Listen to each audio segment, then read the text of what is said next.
The story of Hannah, as recorded in the Bible, is found in the first book of Samuel. Hannah was one of 2 wives of a man named Elkanah. The other wife, Peninnah, had children, but Hannah remained childless, which caused her great sadness. Every year, Elkanah would go to Shiloh to worship and offer sacrifices to the Lord. During these visits, Hannah would become deeply distressed and weep because of her inability to have children. On one such occasion, Hannah went to the tabernacle to pray and make her plea to the Lord. She was in such anguish that she cried and could not eat. In her desperation, Hannah made a vow to God, promising that if he were to give her a son, she would dedicate him to the service of the Lord all his days. Eli, the high priest, saw Hannah praying silently with her lips moving, but no sound coming out.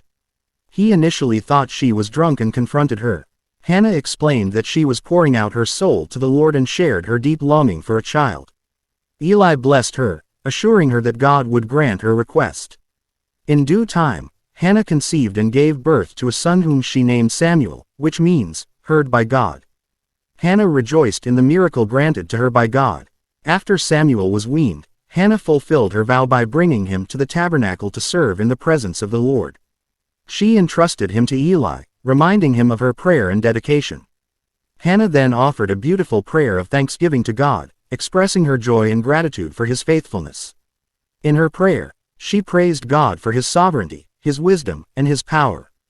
She declared that the Lord gives and takes away, exalting his ability to bring transformation and grant blessings to those who trust in him. God blessed Hannah and Elkanah with more children in the subsequent years, but Samuel remained special to Hannah as he grew in favor with both God and man. Samuel later became a revered prophet, judge, and priest, playing a significant role in the history of Israel. The story of Hannah illustrates her steadfast faith and fervent prayers. She demonstrated deep trust in the Lord, and he honored her persistence, granting her the desire of her heart and blessing her with a remarkable son who would serve God faithfully.